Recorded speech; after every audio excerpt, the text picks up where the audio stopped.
prin credință aduce biruință, cu Domnul, frate, poți vedea minuni.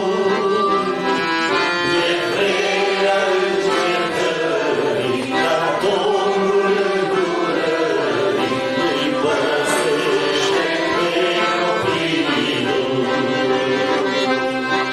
Să nu vă temeți,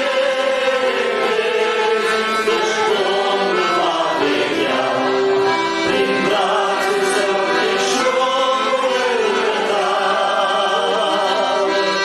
Iar căile voastră de fiecare zi nu va lipsi pe masă la copii. Sunt clipe de încercare, când mulți din adunare și-au